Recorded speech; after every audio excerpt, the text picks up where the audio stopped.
जोङो बेयाव रिभिजन हिसाबै जोङो नायलांसै आदसा बेयाव आङो मोनसे खाताखौ सेलेक्ट खालामनानै आङो बेयाव रिभिजन खालामनो नागिरदों नट्सआथ' मोनब्रै मोनबा खातायावनो दंथारोमोन ओंखायनोथ' मोनब्रै मोनबा खाताखौबो आं दिनैहाय बे एसेल' समाव आं होजोबनो हानाय नंला बेनिखायनो मोनसे खाताखौल' आं सेलेक्ट खालामनानै नोंसोरनो फारि फारि रिभिजन होनाय जासिगोन आरोखि नोंथांमोनाथ' बयनाबो सिलेबासानो जोबखाजोबखाबाय बयबो हाखाजोबखाबायानो जानो हागौ थेवबो बेखौ खनसे एसे रिभिजन हिसाबै नायलांबानो जाबाय आरोखि जाहाथे बेनिफ्रायबो जोंना बबेबा मोनसे खाफालाव गोग्लैनो हागौ कुइसनफ्रा अब्ला फैदो जोङो फारि फारि जागायलांसै एक नाम्बाराव जोंना कुइसना दङ ब्रजेन्द्र कुमार ब्रह्मनि बायदिब्ला बिबार मुगानि समा जाबाय ब्रजेन्द्र कुमारा बिबार मुगानि समखौ माब्लानिफ्राय माब्लासिम होनदोंमोन जोंना नैबे अपसन नाम्बार 1920निफ्राय 1938 मायथाइसिम हमदोंमोन बियो गोसोआव लाबानो जाबाय दाना नेक्स्ट कुइसनाव दङ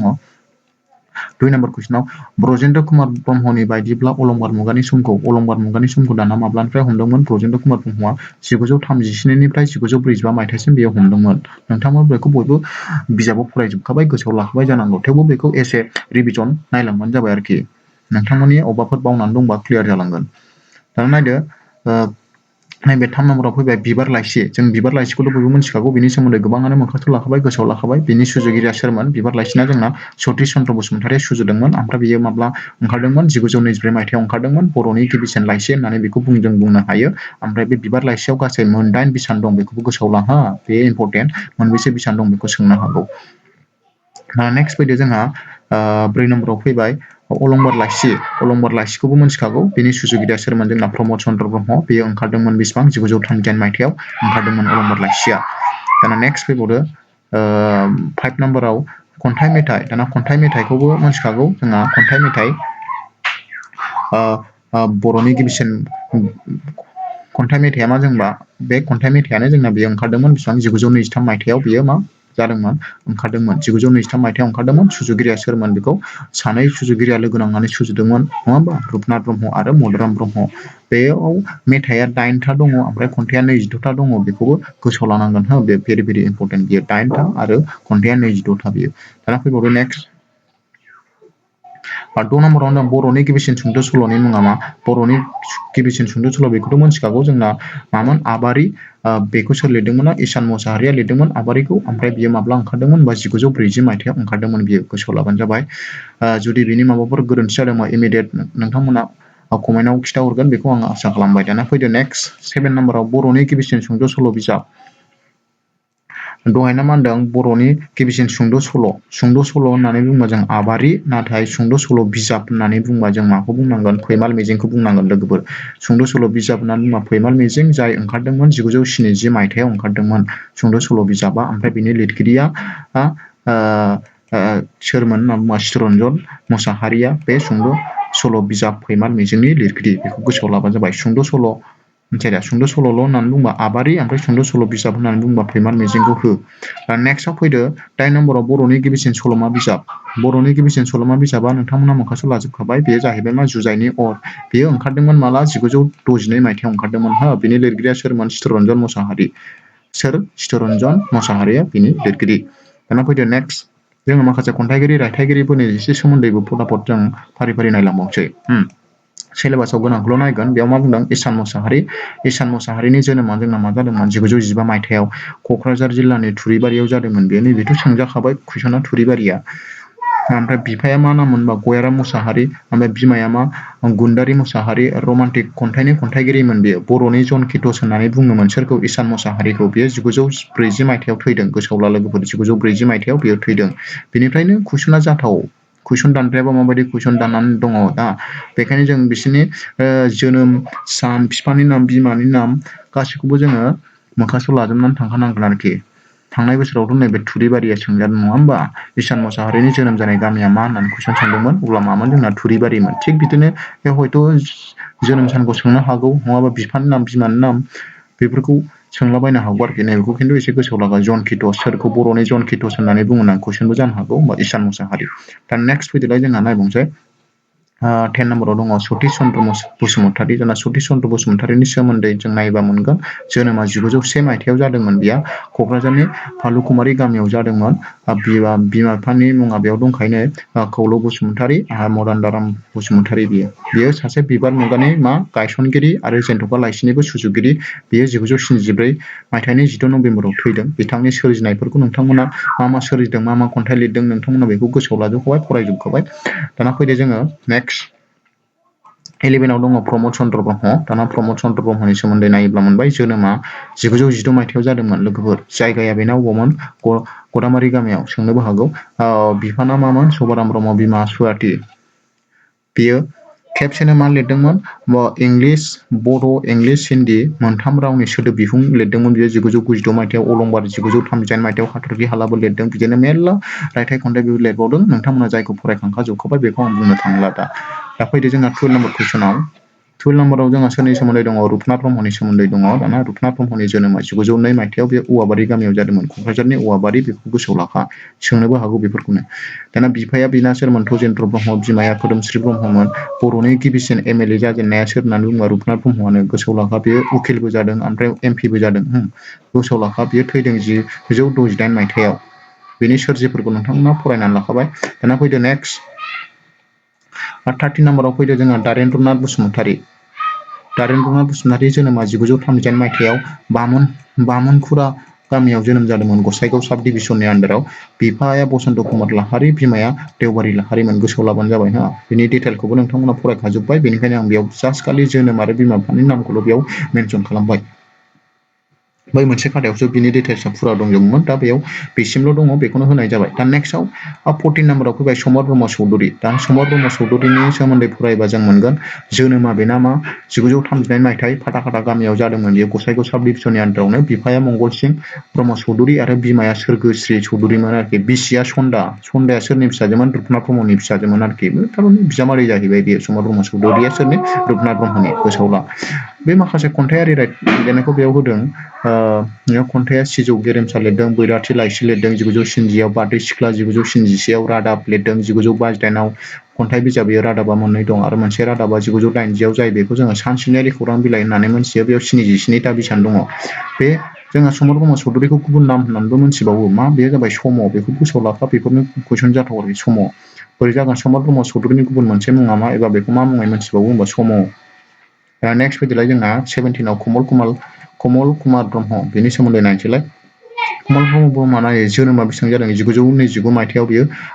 गावलिगुरि गामियाव जोनोम जादोंमोन बिफाया मामोन बेना मदाराम ब्रह्म कमल कुमार ब्रह्मनि बिफा मदाराम ब्रह्म 1997 मायथाइयाव बियो हरबादि खोमसिनि थाखाय बेयो रांसार बान्था मोनदों गोसोआव लाबानो जाबाय मानि थाखाय मोनदों हरबादि खोमसिनि थाखाय रांसार बान्था ओमफ्राय बियो रावखान्थि सुजुदों गोनां रावखान्थि 1971 ओमफ्राय गोदान फैसालि 1971 ओमफ्राय माखासे बेयाव दंबावो नोंथांमोना बेखौ फरायनानै लाबानो जाबाय आरो नोंथांमोना गोसोआव लाजोबखाबाय दा बेखौ बार बुंबाय थानांगौ जालायला आरोखि दाना फैदो नेक्स्ट नायबावनोसै नेक्स्टआव दं बिहुराम बर' दाना बिहुराम बर'नाबो जोनोमा 1941 मायथाइयाव जादों बेना बेंसिमारि दरं जिल्लानि बेंसिमारियाव जादों बिफाया बिना चन्द्रकान्त मोसाहारि ओमफ्राय बेयो आसारबानि लिरगिरि ओमफ्राय थुनफावथाइ बिजाब आरिबो लिरदों बियो मा आरो लिरबावदों बियो इन्ट्रडाक्सन टु बड' इंराजि रावजों लिरदों बियो बेखौ राभा जाथिर इतिब्रत असमिया रावजोंबो बियो लिरबावदों आरोखि बे मोननै बिजाबखौ बेखौबो गोसोआव लाबानो जाबाय इन्ट्रडाक्सन टु बड' ओमफ्राय राभा जाथिर इतिब्रतखौ सोर लिरदों होननानै बुङोबा बिहुराम बर'आ लिरदों नेक्स्ट फैबावदो बियो 1990 मायथाइयाव थैदों नेक्स्ट रुपनाथ दाना एबार कुइसन्स जालायबाय दाना जों खन्थाइगिरि रायथाइगिरिनि सोमोन्दै रिभिजन खालामनाया जोब्बाय दा बेयाव नेक्स्टआव दङ कुइसनसो नै रुपनाथ ब्रह्मआ बेसेबां मायथाइयाव जोनोम मोन्दोंमोन नै बेफोरबायदि कुइसन जाथावना कुइसनखौसो बेयाव मोनब्रै होनाय जादों आङो रुपनाथ ब्रह्मआ बेसेबां मायथाइयाव जोनोम मोन्दोंमोन होनबा बेयाव 1922 मायथाइयाव जोनोम मोन्दोंमोन बा बेखौ नों बिसोरनि जोनोम सानफोरखौ मायथाइफोरखौ गोसोआव लाजोबासो हागोन नङाब्ला हानाय नङा 1922 मायथाइयाव औवाबारियावमोन नेक्स्ट 22 नम्बराव होनदों कुइसना जन जाथिर टेस्ट किमान रङा बिजाबखौ सोर लिरदोंमोन बा जन जाथिर टेस्ट किमान रङा बिजाबखौ समर ब्रह्म चौधुरीया लिरदोंमोन बेखौ गोसोआव ला नेक्स्ट 23 नम्बर कुइसनाव फैलायबाय बर'नि गिबिसिन गोनां रावखान्थि बिजाबखौ सोर लिरदोंमोन बर'नि गिबिसिन बिजाब गोनां रावखान्थि बिजाब बेफोरबायदि कुइसन जाथाव गोनां रावखान्थिखौ लिरदोंमोन सोर जों बयबो मिथिखागौ कमल कुमार ब्रह्म कमल कुमार ब्रह्म लिरदोंमोन। दाना नेक्स्ट कुइसनाव होनदों 24 नम्बर कुइसन गाहायनि सोर सासेखौ सोरबा सुबुं होननानै मोनथियो सोरखौ सोरबा सुबुं होननानै मोनथियो जों बिहुराम बर'खौ बेखौ गोसोआव ला। नेक्स्ट 25 नम्बराव मनरन्जन लाहारिया दायनि बिजाबनि थाखाय मा मायथाइयाव साहित्य एकादेमि बान्था मोनदोंमोन दायनिखौ सोर सुजुआमोन मनरन्जन लाहारि ओमफ्राय बिनि थाखाय बियो साहित्य एकादेमि बान्था मोनदों माब्ला 2009 एबा 2009 मायथाइयाव मोनदोंमोन गोसोआव ला। दाना 26 नम्बराव कुइसना बर' रावा माब्ला सोलोंथाइनि बिजों महरै गनायजादोंमोन बा बेयो गनायजादोंमोन 1963 मायथाइनि 8 मेयाव। दा नेक्स्ट 27 आव दं बर' थुनलाइनि गिबिसिन नेहाथारिया सोरमोन बर' थुनलाइनि गिबिसिन नेहाथारिया जोंना सनाराम खावसेना बेनि नेहाथारिमोन ओमफ्राय आफादगिरिया जयभद्र हागजेरा बेनि आफादगिरिमोन बेखौबो गोसोआव ला। दा नेक्स्ट 28 नम्बराव बुंदों सनेट खन्थाइयाव थानाय सिरिनि बिबाङा बेसेबां होमबा सनेट खन्थाइयाव गासै जोंना 14टा सिरि थायो बेखौबो गोसोआव ला बेबो भेरि इम्परटेन्ट बियो। नेक्स्ट 20 नम्बर कुइसना बुंदों दा लिंगुइस्टिक सार्भे अफ इन्डिया बिजाबनि लिरगिरिया सोर दा लिंगुइस्टिक सार्भे अफ इन्डिया बिजाबनि लिरगिरिया जाबाय G.A. ग्रेनसन बेखौ गोसोआव लाफानो जाबाय G.A. ग्रेनसन। नेक्स्टआव दा कसारिस मुंनि बिजाबखौ सोर लिरदोंमोन बेखौथ' बयबो बांसिनानो मोनथिखागौ रेफारेन्स सिटनि एन्डेल लिरदों। दाना नेक्स्ट 31 आव बुंदों ए डेसक्रिप्टिभ analysis of the Bodo' language मा होनदों ए डेसक्रिप्टिभ analysis of the Bodo' language बिजाबखौ सोर लिरदोंमोन होनबा प्रमद चन्द्र भट्टाचार्यआ लिरदोंमोन बेखौ बयबो मिथिखागौ गोसोआव लाबानो जाबाय। दा नेक्स्ट बेयाव होनदों नैबे साहित्य एकादेमि एवार्ड मोननायनि लिस्ट बेखौबो गोसोआव ला बेनिफ्राय बबेबा मोनसे कुइसना सोंजाथाव जानो हागौ साहित्य एकादेमि उइनार बर'नि मोनग्राफ्रा सोर सोरमोन साहित्य एकादेमि एवार्डखौ जोङो मालानिफ्राय होग्रामोन जोंहा 2005निफ्राय स्टार्ट खालामदोंमोन नङा होमबा 2005आव सोर मोनग्रोनामोन होनबा मंगलसिं हाज'वारिया साहित्य एकादेमि बान्थाखौ बयनिख्रुइबो गिबि मोनजेनदोंमोन सोर मंगलसिं हाज'वारि बेयो खन्थाइनि थाखाय मोनदोंमोन मा जिउनि मोगथां बिसम्बि आरज बायदि बायदि खन्थाइ लिरनायनि थाखाय। दाना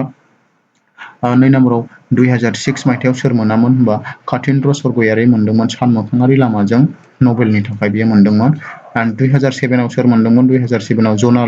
जनिल कुमार ब्रह्मआ मोनदोंमोन शर्ट स्ट'रिनि थाखाय बियो दुमफावनि फिथानि शर्ट स्ट'रिनि थाखाय बियो जनिल कुमार ब्रह्मआ मोनदोंमोन। 2008 आव सोर मोनदोंमोन बिद्यासागर नार्जारिया बिरगोस्रिनि थुंग्रि नभेलनि लिरनायनि थाखाय बियो मोनदोंमोन। दाना 2009 आव दहाय कुइसन मोनसे जादोंमोन ना मनरन्जन लाहारिनि बियो 2009 आव मनरन्जन लाहारिया दायनि खन्थाइ बिजाब खन्थाइ नभेलनि थाखाय बियो मा मोनदोंमोन बेखौ मोनदोंमोन आरोखि साहित्य एकादेमि बान्थाखौ। दाना 2010 आव सोर मोनदोंमोन 2010 आव मोनदोंमोन उरबिन्द्र उजिर बियो सोदोबनि सोलेर खन्थाइनि थाखाय बियो मोनदोंमोन। दाना 2011 आव सोर मोनदोंमोन होनबा 2011 आव मोनदोंमन प्रेमचन्द्र मुसाहारिया अखाफोरनि दैमा खन्थाइनि थाखाय बियो मोनदोंमोन। दाना 2012 आव सोर मोनदोंमोन होनबा 2012 आव मोनदोंमोन गुनेस्वर मुसाहारि बर' खन्थाइनि थाखाय बियो मोनदोंमोन। 2013 आव सोर मोनदोंमोन 2013 आव मोनदोंमोन एबा 2013 आव अनिल बर'आ मोनदोंमोन देलफिनि अन्थाइ मोदै खन्थाइनि थाखाय बियो मोनदोंमोन। दाना 2014 आव जोंना सोर मोनदोंमोन 2014 आव मोनदोंमोन उरखाव गोरा ब्रह्म बेयो मानिफ्राय मोनदोंमोन मा खन्थाइनि थाखाय उदांनिफ्राय गिदिंफिननानै खन्थाइनि थाखाय बियो मोनदोंमोन। दाना नेक्स्टआव फैदो 2015 आव सोर मोनदोंमोन ब्रजेन्द्र कुमार ब्रह्मआ मोनदोंमोन बायदि देंखो बायदि गाब खन्थाइनि थाखाय जोंना बे ब्रजेन्द्र कुमार ब्रह्मआ साहित्य एकादेमि बान्थाखौ 2015 आव मोनदोंमोन। दाना 2016 आव मोनदोंमोन जोंना सोर अनजालि नार्जारि एबा अनजु नार्जारि होननानै बुङो जायखौ बियो आं माबोरै दं दासों होननाय खन्थाइनि थाखाय बियो मोनदोंमोन आरोखि। दाना नेक्स्ट 2017 आव सोर मोनखो 2017 आव जोंना रिता बर'आ मोनदोंमोन थैसाम नभेलनि थाखाय बियो मोनदोंमोन। दा नेक्स्ट 2018 आव सोर मोनखो रितुराज बसुमतारिया मोनदोंमोन दोंसे लामा खन्थाइनि शर्ट स्ट'रिनि थाखाय बियो मोनदोंमोन आरो। दा 2019 आव सोर मोनखो 2019 आव मोनदोंमन फुकन चन्द्र बसुमतारि आखाइ आथुमनिफ्राय बे खन्थाइनि थाखाय बियो मोनदोंमोन। दाना जोबथायाव 2020 आव सोर मोनामोन 2020 आव मोनदोंमोन धरनिधर औवारिया शर्ट स्ट'रिनि थाखाय मोनदोंमोन बे गोथेनाय लामायाव गोदान आगान शर्ट स्ट'रिनि थाखाय बे धरनिधर औवारिया 2020 आव मोनदोंमोन आरोखि। अब्ला बेखिनियावनो जोङो मोनसे खातानि रिभिजन खालामनाया जोब्बाय। नोंथांमोना बबेबाफोर जुदि माबा गोरोन्थि मोनदोंबा कमेन्ट बक्सआव हरबानो जाबाय। अब्ला बेखिनियावनो दिनैनि भिडिअ'आबो जोब्बाय आरो जानो गोनां एग्जामनि थाखाय आं बयखौबो आंनि गोसो गोरबोनिफ्राय बेस्ट अफ लाक हरनाय जाबाय। Thank you.